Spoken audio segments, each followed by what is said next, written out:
Hi, welcome to Finance Decoded. This is the second video about the time value of money. Okay, in the previous video, you learned how to calculate future values. Okay, so this is the present value, this is the future value, it's all in the timeline. We learned how to add interest to compute the future value of an investment at a given rate. Okay, we learned how to do this using simple interest and compound interest with different compounding frequency. Okay, now we're going to learn how to do the opposite thing. Okay, so how to calculate the present value of a cash flow at a certain rate, and this is called discounting.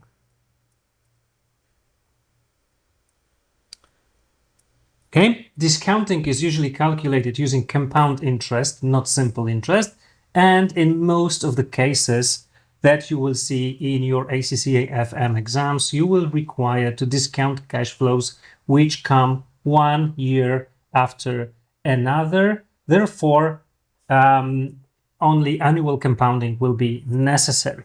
Okay, so if you recall the formula that you learned in the previous video, which we use to calculate the future value, but we assume that the frequency of compounding is just one compounding per year, then this future value will be computed as the present value multiplied by 1 plus the annual rate of return and raised to n, which reflects the number of years.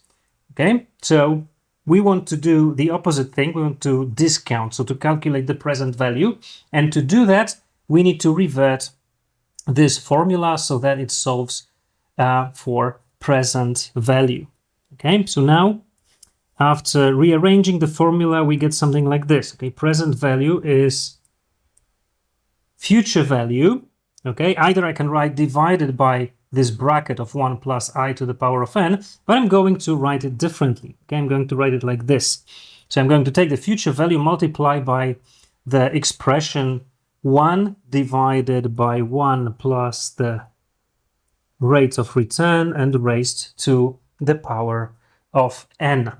Okay, and I think this is a formula which is worth remembering, worth recalling, as it will appear in most of the exam questions that relate to investment appraisal techniques, but also valuation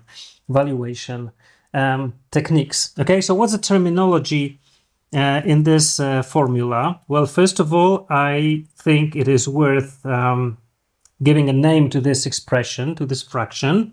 Okay, it's called a discount factor. Discount factor, typically abbreviated as DF.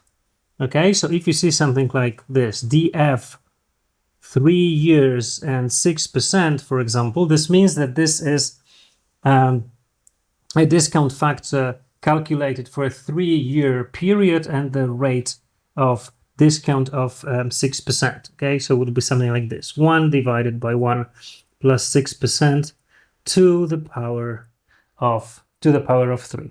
Okay, and also, as you can see, this expression is a fraction, so it's lower than 1 as long as the rate, here known as I, is higher than 0, which is, by the way, the case in most, if not all, exam questions.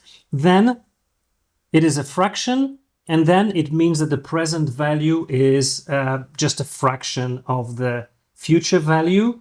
Okay, and it's the lower the fraction, the lower this expression, this discount factor is. Okay, let's look at a simple example where we could use discounting. So let's assume the following situation. Okay, let's assume that we have an investor who was just offered a certain investment opportunity. Okay, let's assume that this investor needs to take 700 euros right now, give it to the one that is offering this investment, right? And then, say after 5 years, the investor will receive a higher amount of money. Let's assume that the cash flow that will be received is 1 1,000. Okay, so it looks quite good in nominal terms. Okay, it means that the surplus of cash flow received in this investment is 300 euros on the initial investment of 700. Okay, but the question is if it's really worthwhile. Should I invest or should I not invest? Okay, so of course a good idea would be to take this 1,000 euros and discount to now, and then compare the present value of this 1,000 with the 700 that has to be invested now. Okay, I think intuitively it's quite clear that if the present value of this 1,000 is higher than 700 invested now, it's a good investment. However, if the present value of this 1,000 is less than 700, then probably it's not a good investment. Of course, if it's really if this 1,000 is higher or lower than the 700 will depend on the rate of interest that will be used in calculating the discount factor. Okay, obviously it's going to be, I mean, the bracket is going to be raised to the power of 5, okay, because we have a 5-year period here. Okay, this 1,000 is 5 years away from now in time. Okay, but which rate should I use? What should I be? Okay, and of course it's a not so simple to decide in real life. Okay, in real life companies, when, for example, assessing their investments, will use a value called cost of capital. Okay, I will teach you about the cost of capital in some later videos. Okay, but for now we can think about what this cost of capital, what this rates appropriate for discounting would be here. Okay, let's assume that this investor doesn't have the 700 euros. Okay, they would need to borrow it, for example. So let's assume they can borrow it from a bank and they have an offer of a bank loan, let's say at 8%. Okay, so intuitively it is cost of capital. It costs the investor 8% per year, 8% annually, worth mentioning, to borrow this 700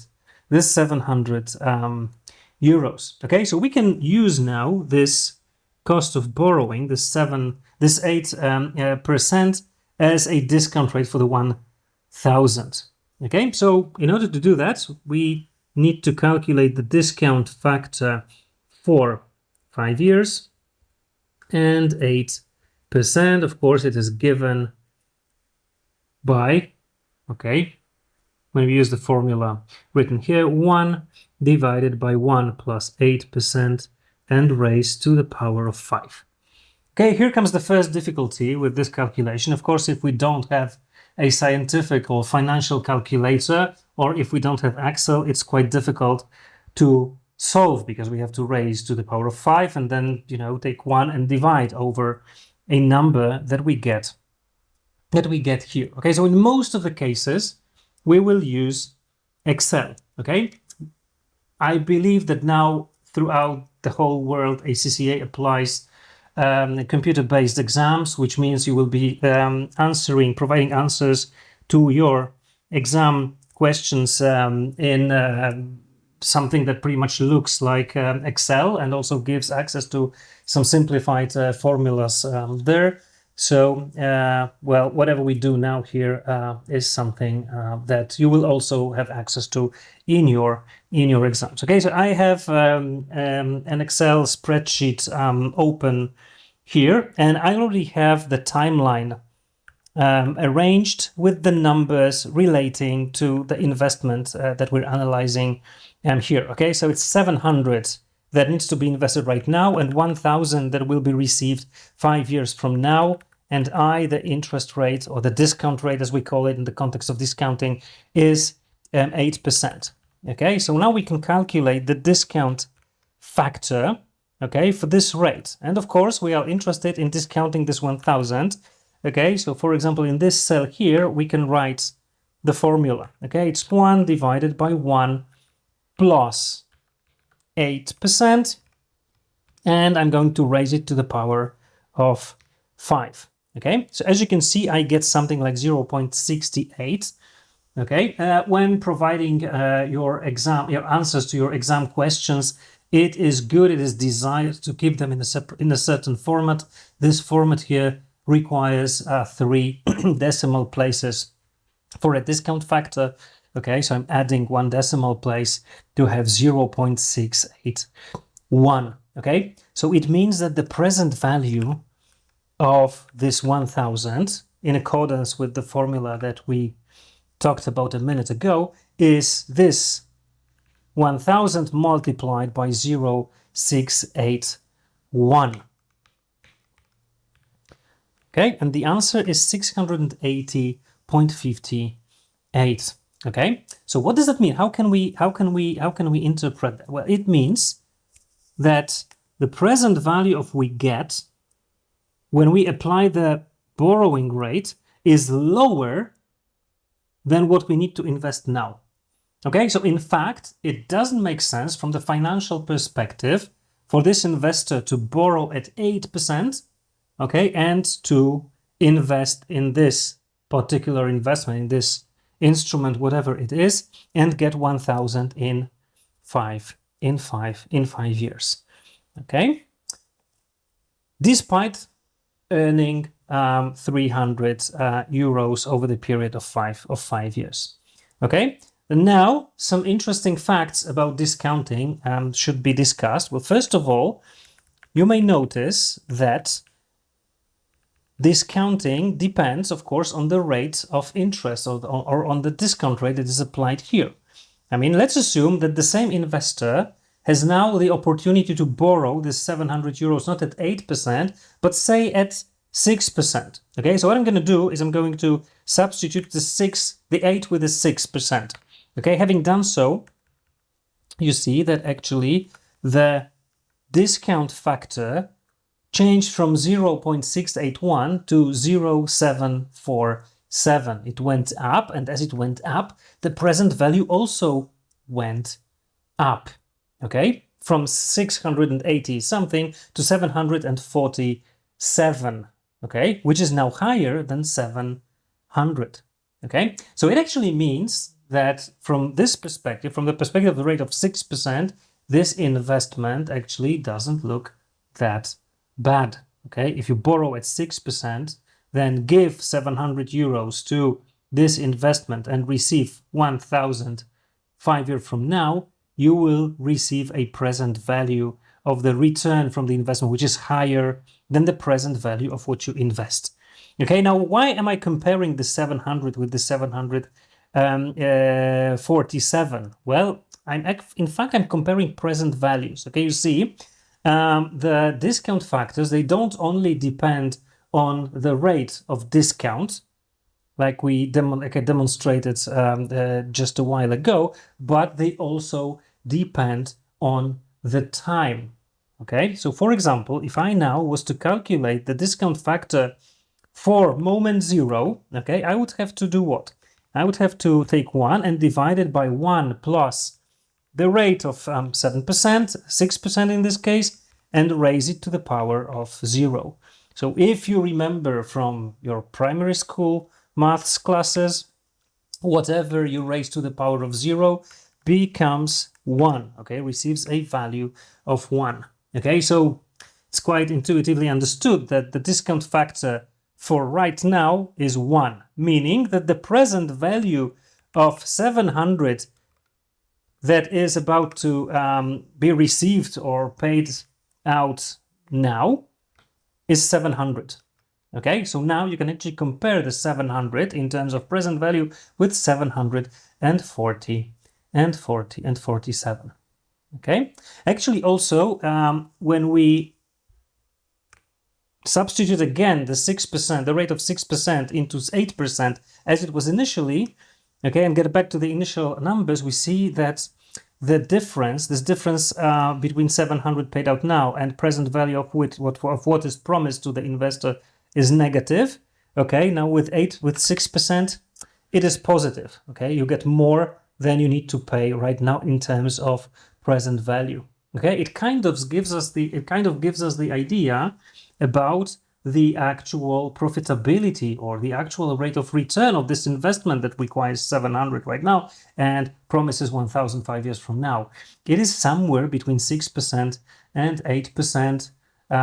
That's something worth remembering. In fact, what I'm talking about right now is the internal rate of return, something that I will teach you in one of the next videos. Okay, let's now look at some practical implications of using discounting in an exam situation. Well, of course, if you want to calculate present values in spreadsheets, that's okay. All you need to remember is this formula, not that complicated, but of course, sometimes in the exam when you're stressed out, you can forget the formula. And there is an aid which the exam gives you. Okay, and what I'm talking about is the so-called present value table. Okay, so along with the rest of exam materials, you will also get this table, a table that looks like this, that indicates, that shows a set of various discount factors. Okay, the way it works is really very simple. Okay, first of all, in the rows, you have periods or numbers of years for which you discount. Okay, here in this table, in this example, starting from 1, ending with 50. Okay, and in the columns, you get different discount rates, starting from 1% and ending all the way at 20% at the right end. Okay, on the intersection of the rate and the number of years, you get a certain discount factor. Okay, so for example, if we were to answer the question regarding the investment that we just solved in a spreadsheet, okay, we would look at 8% interest and 5 years. Okay, in the intersection of these two, we get 0.861. Okay, so coming back to the spreadsheet and changing again for 8%, well, it's more or less the same amount. Okay, of course, in the table, it is rounded to the third decimal place, so you will get a slight rounding error when using the present value tables, but don't worry, no points will be deducted just for that. Okay, and now we also calculated in the spreadsheet the discount factor for 5 years and for 6%. Okay, it was 0.747. Okay, we can calculate it by looking at the intersection of 6% and 5 years, which is here 0.747. So exactly the same amount. Okay, and one last thing I want to show you about these discount factors is that here in this table it can be quite easily demonstrated that if you increase the period of discounting, okay, so when you delay the payment, the cash flow that is about to be received, you also decrease its present value, okay, because as you move down the table, the values of, the discount factors, they go down. Okay, for example, for 1%, the first discount factor for 1 year is 0.99, meaning that the 1,000, if it was discounted 1% by 1 year, would have a present value of 9,900 approximately. Okay, if we increase the time to 10 years, so looked at the present value of the same 1,000 euros, but 10 years from now, the present value would drop to 9,905. Okay, if we moved even more down to say 20 years, okay, we would get 8,820. Okay, now if we move to the right part of the table and say compare 1% with 10%, okay, it's obvious that for 10% the discounting effect is much stronger. Okay, so if we compare this discount factor for 1% and 10 years, it's 0.905. With the 10-year discount factor for 10 years, it's 0.386. Okay, so if we were discounting 1,000 euros that is about to be received in 10 years, that is going to be received in 10 years from now, and discounted at 10%, the present value would just be 386. The next very useful technique that I want to show you today is using the so-called annuities. Okay.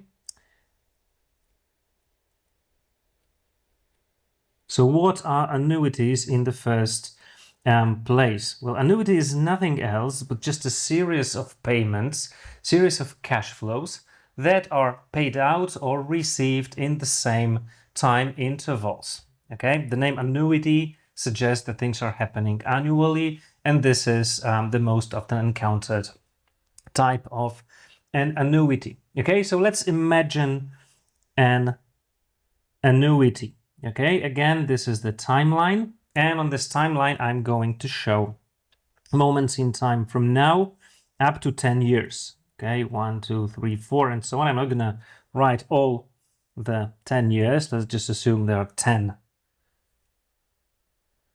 intervals shown on this axis. Okay, and let's assume that an investor is expecting a cash inflow of, say, 70 euros. Okay, so they're gonna get 70 in year 1, 70 in year 2, 70 in year 4, 5, and so on. Okay, all the way up to year 10. Okay, and let's now assume that this investor wants to calculate the present value of this annuity. Okay, let's assume that the investor has a rate of return, required rate of return that will be used for discounting. Let's assume that this rate is, say, 6% annually. So if we want to use the technique that we already know for that, I'm sorry, there's a mistake here, should be 70, of course. So if we want to use the discounting technique that we already know for that, in order to calculate the present value of this annuity, we need to calculate 10 different discount factors. Okay, so in a tabular format, this would look something like that. Okay, here I would show time 1, 2, 3, 4, 5. Okay, all the way down to 10. Okay, here would be my cash flow. Okay, so I said it's 70. So 70, 70, 70, 70, 70, and so on. And here 70. Okay, and here I need to calculate all the discount factors for year n.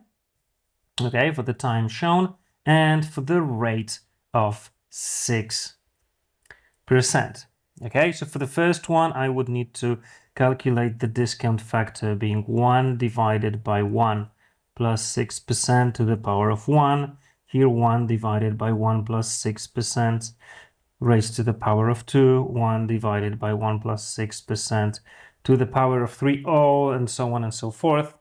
Okay, the last one would be for year 10, would be 1 divided by 1 plus 6%, and I will raise it to the power of 10. Okay, and having calculated that, having done that, of course, we can calculate the present value. Okay, and this present value would, of course, be 70 multiplied by this discount factor 1, calculated in the previous column. Here 70 multiplied by discount factor 2, and so on and so forth. Okay, so from the mathematical point of view, this is pretty easy, but of course in an exam situation this can be quite time consuming, especially if you, I don't know, for example, forget how to calculate discount factors in a spreadsheet. Yeah, so what you can do is you can use the so-called annuity factors table. Okay, what are annuity factors? Well, an annuity factor is nothing more than just the sum of all the discount factors calculated here and shown in a tabular format. Okay, so along with the present value table, with which you already are familiar, typically below it there's another table, the so-called annuity table. Okay, so as the title says, okay, it shows present value interest factor for an ordinary annuity of $1 per period at an interest rate of I and for n periods. Okay, so the logic of the table is pretty much similar as the logic of the ordinary discount factor table. The difference is that we've got annuity factors. So when, for example, we want to calculate the present value of the annuity that we wanted to do here, okay, we will need an annuity factor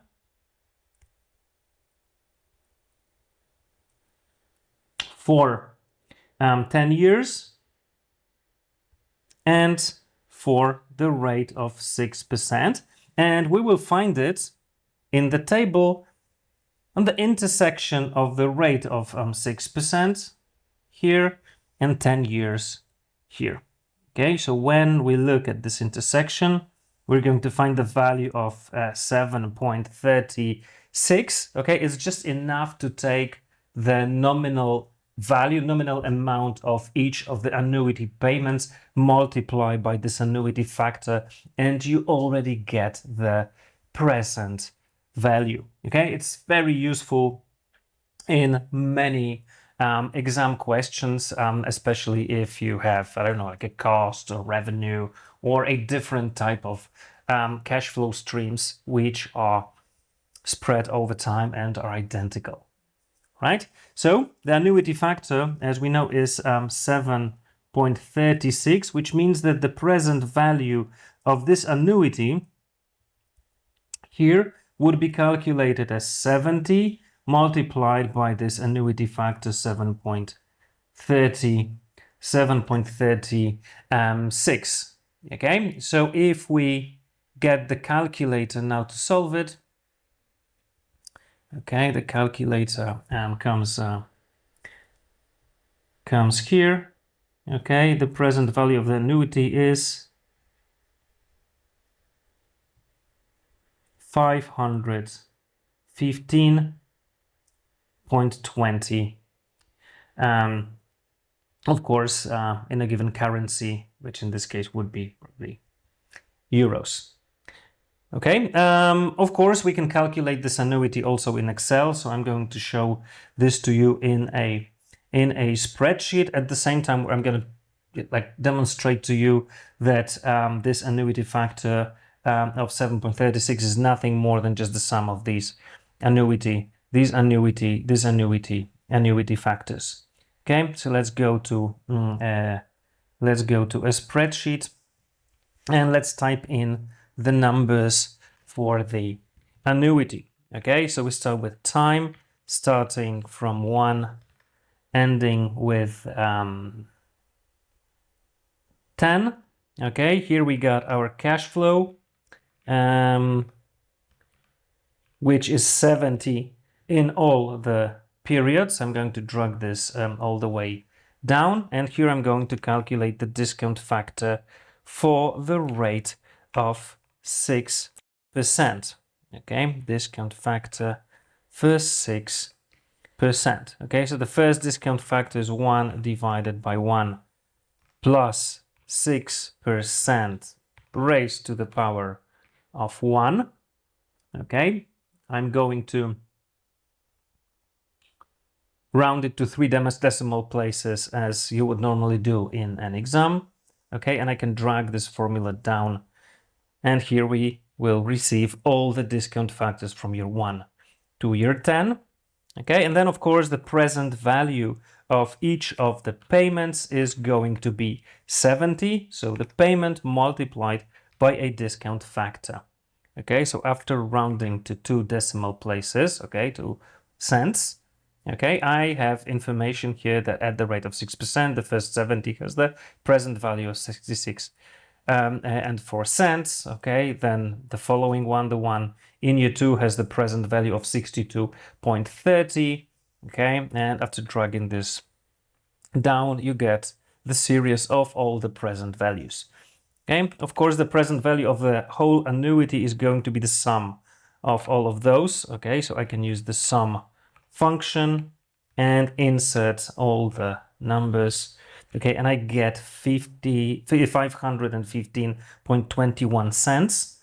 Okay, which is exactly the same, is it? Yeah, almost. I mean, of course, using the annuity factor table, you get a small rounding error here. It is 1 cent, right? 5.1521. Here I got 5.1520, but the difference, the rounding error is of course acceptable from the exam point of view.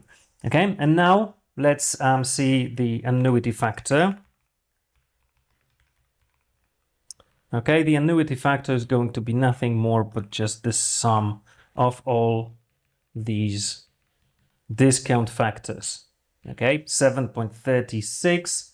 In the table, we also got 7.36, as you can see here. Okay, so basically from the maths point of view, these annuity factors is nothing more than just the possibility of factoring out the payment of 70. Okay, so here I calculated the sum of the present values as calculating each of the present values of all the annual payments separately and then adding them up. Instead of doing that, I could just write something like this, that the present value can be calculated as 70 being factored out before the factor out of the bracket. Okay, and here I would get discount factor 1 plus discount factor 2 plus discount factor 3, okay, and so on all the way to discount factor 10. Okay, and this is nothing more than this annuity factor, which we also calculated here. Okay, very useful technique. Let's look at a sample application of this technique. So let's assume that now you are asked to calculate present value of a bond. Okay, got this example. Okay, calculate price of a bond. So let's assume there is a bond. This bond is a 5-year instrument. Okay, so on the timeline,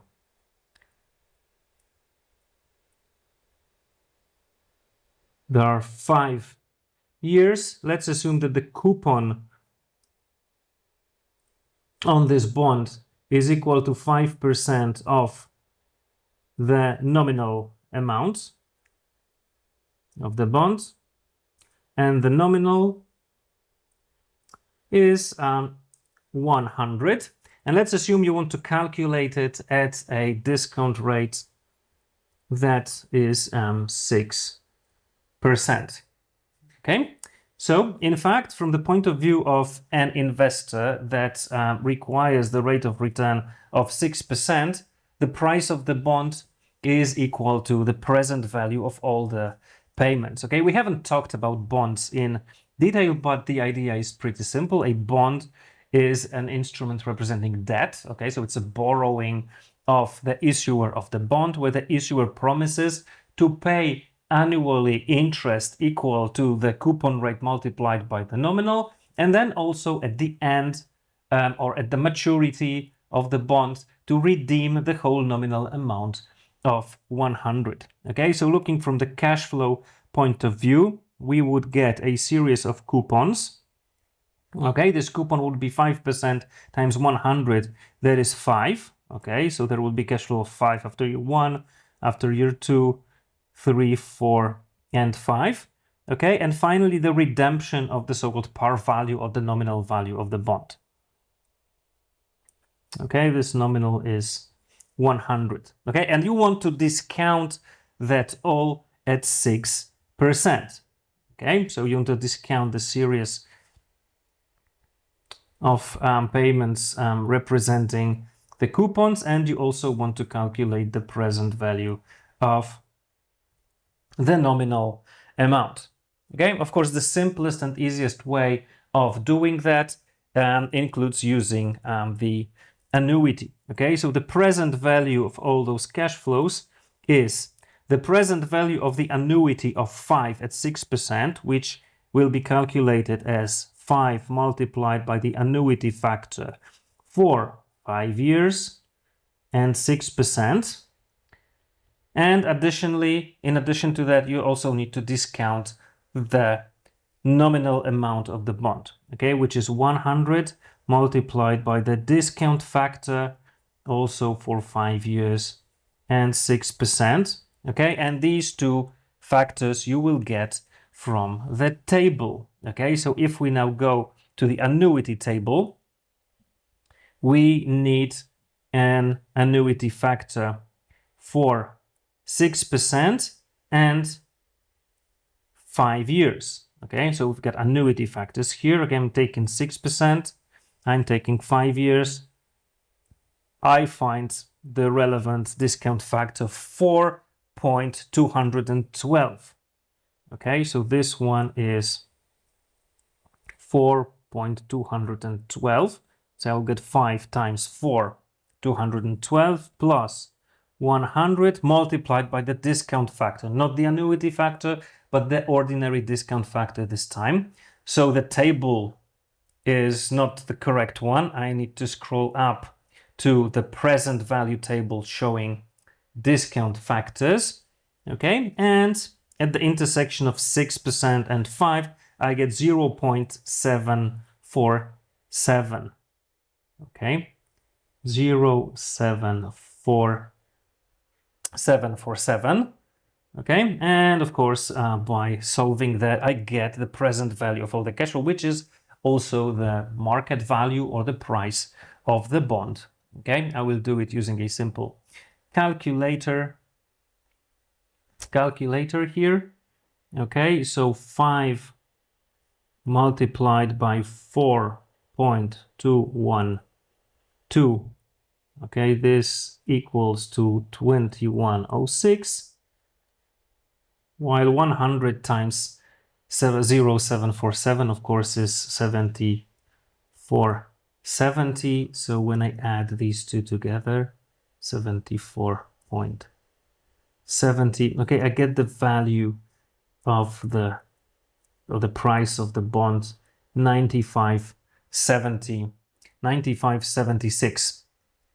Okay, well, actually something interesting can be observed here. Despite the fact that the nominal amount of the bond equals to 100, this bond has a price that is lower than the nominal amount or the nominal value or the par value of the bond. Okay, it trades at a discount. Okay, and it trades at a discount because the required rate of return, okay, or the required yield of the bond of 6% is lower than 5%. Okay, so if investors require more than what the bond offers, the price of the bond drops. Okay, we'll discuss more about that later. Okay, and finally, this is the last thing that I'm going to show you in this video, the last technique using time value of money, extremely useful in your ACCA FM exam, is the so-called perpetuity. Okay, so let's explain what a perpetuity is in the first place. Okay, perpetuity is nothing more than a annuity that goes on forever. Okay, so goes on forever. Okay, of course we know this is just something we can imagine, but we can never experience in real life. Nothing lasts forever, but we can assume that there are such situations where an investor can receive, for example, a certain amount of time, a certain amount of money every year from now until infinity. Okay, so let's assume that we've got a payment of 80 that will be received, that is promised to the investor to be received from now on every year until forever. So 80 in year 1, 80 in year 2, in year 3. Okay, then in year n, whatever n is, there will also be 80 in year n plus 1, 80. Okay, and so it goes on forever until infinity. Okay, of course, a relevant question that you might ask is, where can such arrangements be found in real life? Okay, so there are actually some instances in which instruments that behave like a perpetuity were issued. Okay, so at first example that I can give you is an instrument which is called a console. Okay, console is a perpetual bond.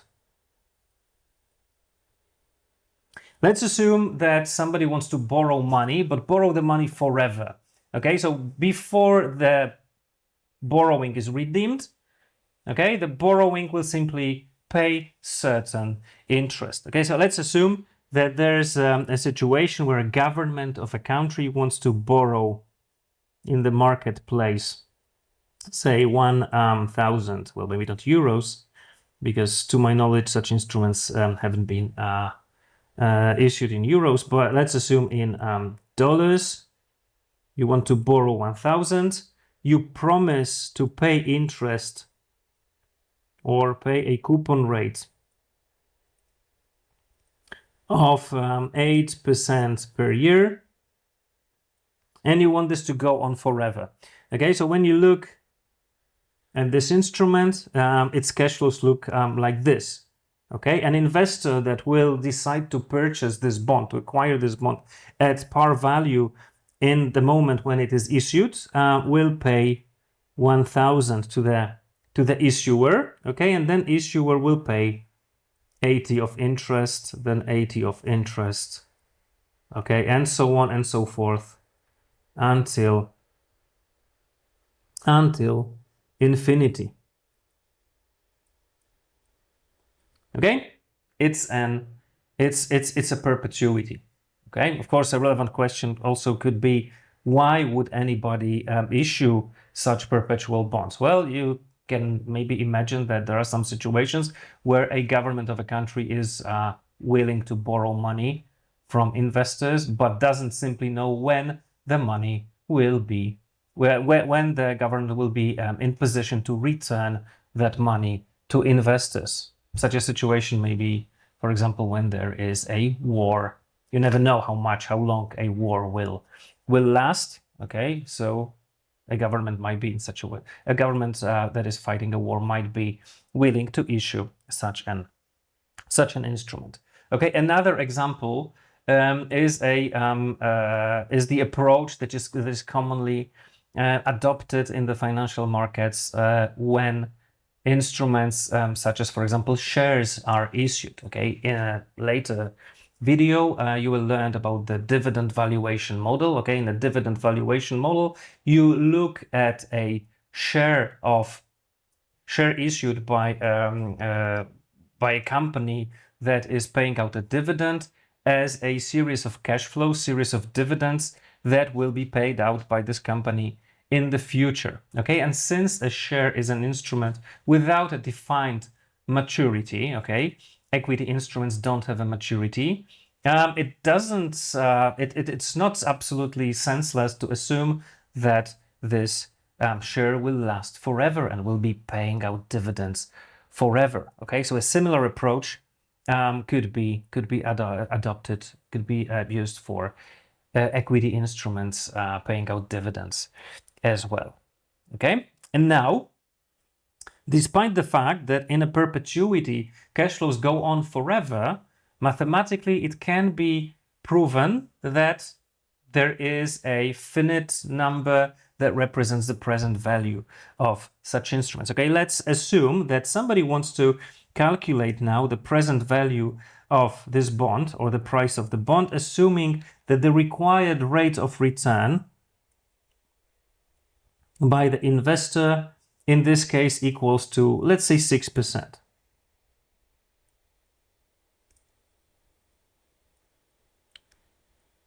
Okay, so an opposite situation as in the example that we previously discussed. Here, the price of the bond, the yield that is required by investors is lower than the interest on the bond. Okay, so anybody in the marketplace should be willing to pay for this perpetual bond the present value of the cash flows that it promises per, as per the bond contract, discounted at the required rate of return. Okay, so you would wish to take this 80 and discount at 6%, take this 80 and discount at 6%, okay, and so on and so forth. Okay, so let's do it in Excel. Let's see if there is something that we can observe about this perpetuity. Okay, so in the separate tab of my spreadsheet, I'm going to, in the first column, I'm going to insert the cash flows. Okay, so it's 80 per year, and of course, you know, in a spreadsheet, I don't have an infinite number of cells. Okay, but I can, you know, just insert just a few of them, just some of them. Okay, 158. Okay, so I've got here cash flows that will be paid out by this bond for the next 158 years. Okay, for the moment, forgetting about all the ones that come after that. Okay, and now I want to discount those. Yes, just as shown here. Okay, so I want to take the 6% annual required rate and calculate, you know, all the discount factors starting from year 1, ending with year 158 as in my example. Okay, so I calculate the discount factor by taking 1 and divided by 1 plus the rate, which is in this case 6%. Okay, and I raise it to the power of time. Okay, I need to insert a column showing time. Okay, so here's 1, 2, 3, 4, 5, and so on. And of course, I need to insert them. Okay, so here I have the time. Okay, so I take 1, I divide by 1 plus 6%, and I raise to the power of time. Okay, so with 3 decimal places,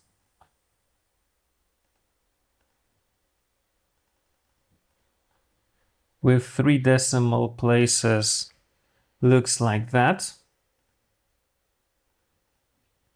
Okay, and I will calculate all the following ones. Okay, so as you can see, these discount factors, I mean, each of the following ones are lower than previous ones. Okay, so you start with 0.94, and then they go down and down and down and down. Okay, as I keep scrolling, okay, I can notice that, you know, for the year 100, for example, this discount factor is very, very low. It's 0.033. Okay, if I continue scrolling down, okay, I see that rounding to 3 decimal places, the ones after year 130 are actually lower, are actually as low as 0. I mean, of course, none of them is really 0. Okay, they just approach to 0 as the time factor increases.